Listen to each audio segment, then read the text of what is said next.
Bueno, vos formás parte, puedo tutear, ¿no? Es la primera Por vez que favor. nos vemos, pero ya casi somos amigos con el doctor Turkarov. Hay un equipo importante trabajando en esta justicia, en esta reforma Justicia 2020, un plan de reforma muy poderoso. Yo escribí sobre eso. Se está avanzando digamos, a paso sostenido. Tal vez es poco mediático, digamos, pero a veces las reformas de verdad son las que se hacen de a poquito. Y hay un consejo de notables, hay 16 notables, vos sos uno de ellos. Bueno, N16 me dijeron, bueno, notables 16, pero entre distintos temas, Alejandro, vos tenés uno que me interesa especialmente que desarrolles, y es esta posibilidad de que lo robado al Estado vuelva al Estado. ¿Cómo sería esto, Alejandro?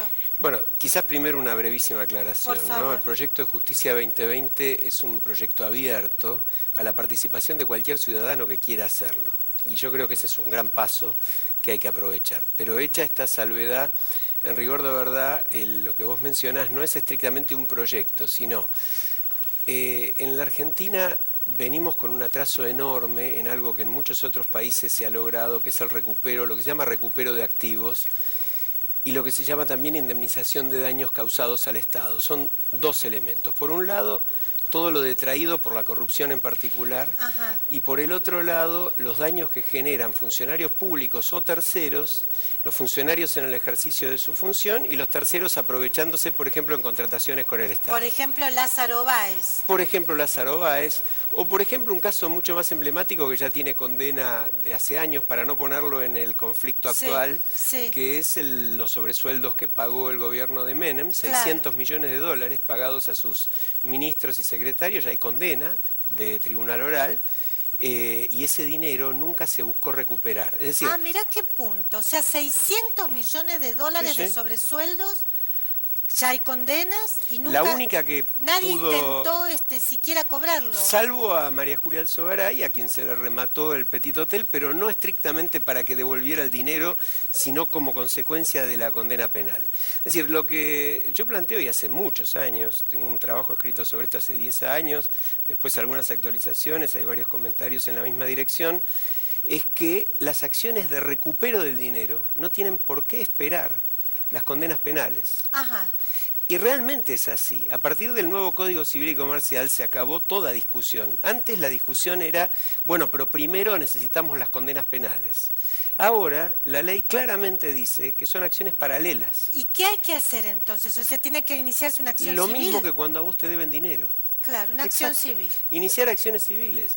Y vos sabés que los mecanismos... ¿Y esto que hay que explicarle a los... ¿Cómo hay que hacer? No, estos son mecanismos que están previstos en el régimen de la administración pública. ¿Cómo lo instalamos para que...? Tenemos que instalarlo porque no se ha hecho.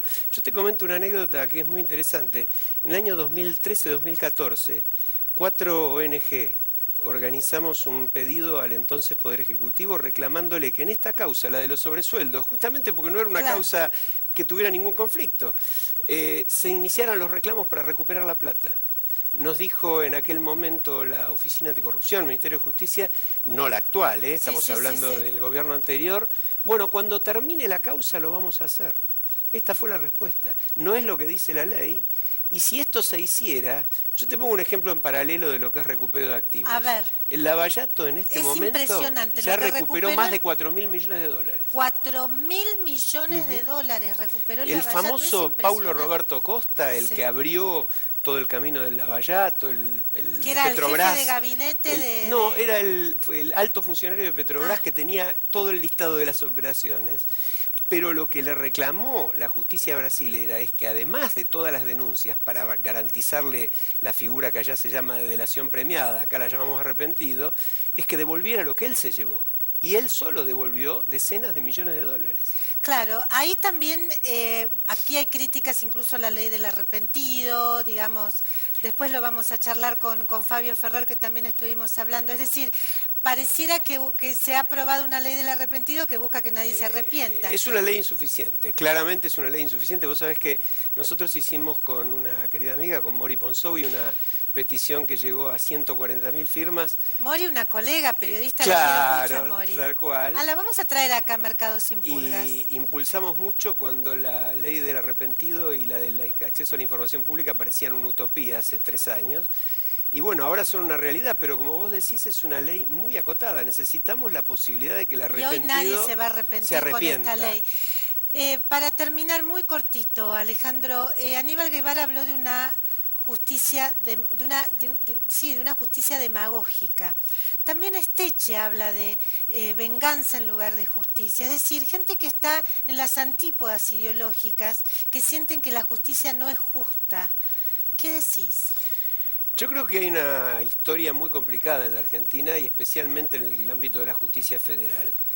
Pero también creo que tenemos que terminar con los intercambios de figuritas, ¿no? Es decir, yo creo que el trato igualitario es fundamental, pero creo que todos los que cometen delitos deben ser condenados en un juicio justo y en función de las normas del Estado de Derecho. Y también creo que todos los que causan un perjuicio al Estado se llevan plata del Estado, que es la plata que necesitamos para proveer los servicios que el Estado le debe dar a sus ciudadanos, la tienen que devolver. Bueno, muchísimas gracias, muchas gracias Alejandro Dukradov. La verdad que interesantísimo escuchar, bueno, que puede haber un camino distinto en materia de justicia en la Argentina. Aquí estamos con nuestra mesa de periodistas y hombres y mujeres, la verdad que les agradezco muchísimo.